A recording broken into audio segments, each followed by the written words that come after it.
यजमान क्या होता है।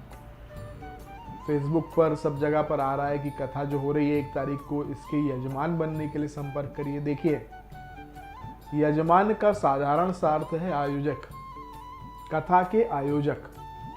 आप देख रहे हो कि जो प्रतिकूल परिस्थिति बाहर चल रही है, तो पूरी कथा कराने में तो लोग सामर्थ्यवान नहीं है, क्योंकि बहुत सारी इस समय पाबंदियां भी हैं।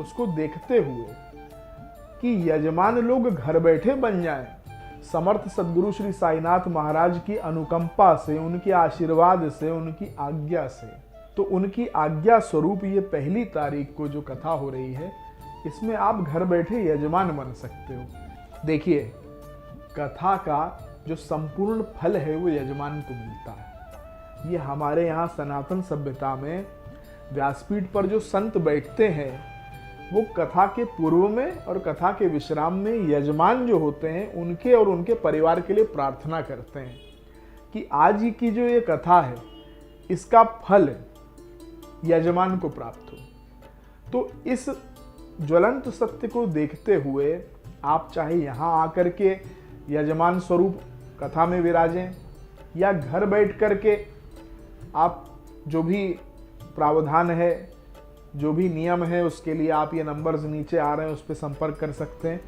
आप घर बैठे भी देखिए, हमसे दिल्ली के भी डिवोटी हैं, वो जुड़े हैं, और इसके अतिरिक्त आंध्र प्रदेश के, कानपुर के, जमशेदपुर के और शिवपुरी के, न जाने कहाँ कहाँ के भक्त हैं जो घर बैठे यजमान बन रहे हैं और आ भी रहे हैं कथा में। तो ये जो यजमान का अर्थ है आयोजक, इनको कथा का फल प्राप्त होता है। और जैसा कि आप जानते हैं कि 1 जनवरी की ये कथा है, तो संपूर्ण वर्ष सुखमय बीते, ये प्रार्थना यजमान के लिए की जाएगी। दूसरी चीज मैं आपसे प्रश्न करता हूं, आप अपनी घड़ी निकालो, जो भी समय अभी हो रहा है, अगर मैं आपसे कहूं, बहुत महत्वपूर्ण बात कर रहा हूं, 1 मिनट पहले आप चले जाइए, आप जा सकते हैं? उत्तर दीजिए मेरे प्रश्न का। आप 1 सेकंड पहले नहीं जा सकते का अर्थ क्या हुआ? सबसे महत्वपूर्ण अगर कुछ है तो वो समय है। इसलिए समय अगर निकल गया गए काम से, तो समय को अगर भगवान ने दिया है किसी कार्य के लिए, तो उसे निकलने नहीं देना चाहिए।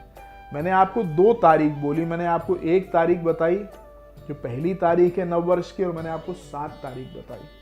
7 तारीख प्रथम गुरुवार है, दोनों ही दिन गुरु पादुका की पूजा भी है।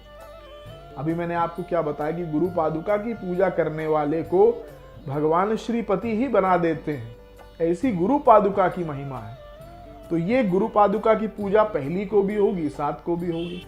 इसलिए अगर आप यजमान नहीं भी बन पाए तो गुरु पादुका की पूजा में नाम और गोत्र आप दे सकते हैं। कहने का अभिप्राय सिर्फ ये है कि ये आध्यात्मिक अवसर है, ये समय भगवान ने दिया है, ये हाथ से छूटने ना पाए। तो आप अगर यहाँ पधार करके या घर बैठे ही इस महान आध्यात्मिक यज्ञ में एक छोटी सी आहुति डाल करके भी कथा के फल को प्राप्त कर सकते हैं। बस इतना सा ही